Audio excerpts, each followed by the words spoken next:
утро! Праздник плуга. Именно так с татарского переводится Сабантуй. Это, пожалуй, один из самых веселых праздников у мусульман. О том, как его отмечают в самом крупном татарском селе в Европе, Средней Елюзане, расскажем сегодня.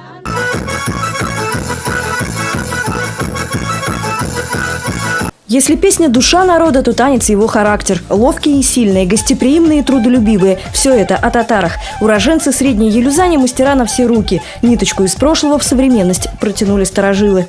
Традиции, конечно, были тесно связаны с занятиями жителей села. Это земледелие, скотоводство. И сегодня мы хотели представить нашим детям, чтобы они вспомнили, как зимними долгими вечерами уже занимали свое время их бабушки. Повод для гордости у сельских тружеников есть и сегодня. Поделиться успехами, вместе отметить окончание весенне-полевых работ в Среднюю Елюзань приехали все соседи. Среди них и мордва, и русские. Мы здесь как у себя дома.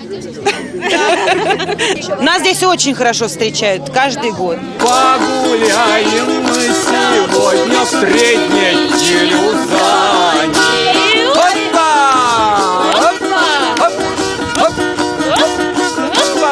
Сабантуем, товарищи, с праздником, с большим здоровьем, всего хорошего.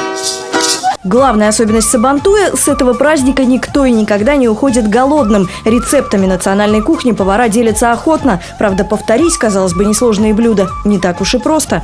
Это у нас самые национальные блюда. Татарская котлама называется. Да, это сроду не сделаешь, потому что тесто очень тонкое.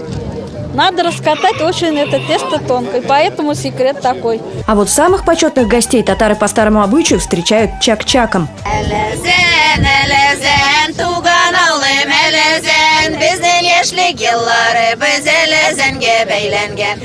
Дорогие, уважаемые наши гости, примите от нас наше национальное угощение. Спасибо. Песня про Елюзань, да? Красивая такая. Ой, я так понял. Спасибо.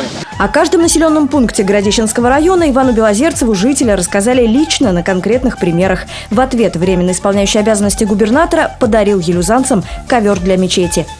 В лучших традициях ислама это пропаганда мира, любви, добрососедства, уважение друг к другу, взаимная помощь. На этом празднике окунулся в прекрасное настроение, большие открытые сердца каждого из вас. Спасибо вам за участие, за подготовку к этому празднику. Спасибо вам вообще за работу, за большой труд. По традиции, лучшие труженики села в тот день были удостоены почетных грамот и благодарностей. Уклад жизни в Средней Елюзане сегодня образец для подражания даже для гостей из Татарстана. Сюда, на Сабантуй, делегация из республики приезжает уже в 10-й раз.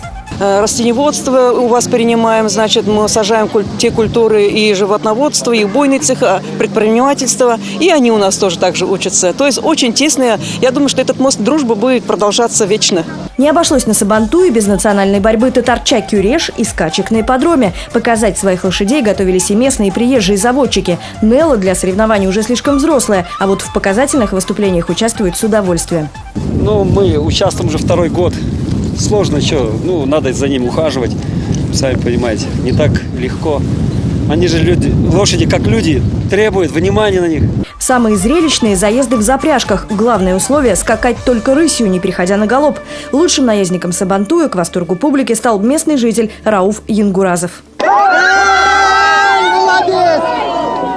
По всем приметам, чем веселее Сабантуй, тем лучше урожай. В этом году в Городищенском районе он обещает быть богатым.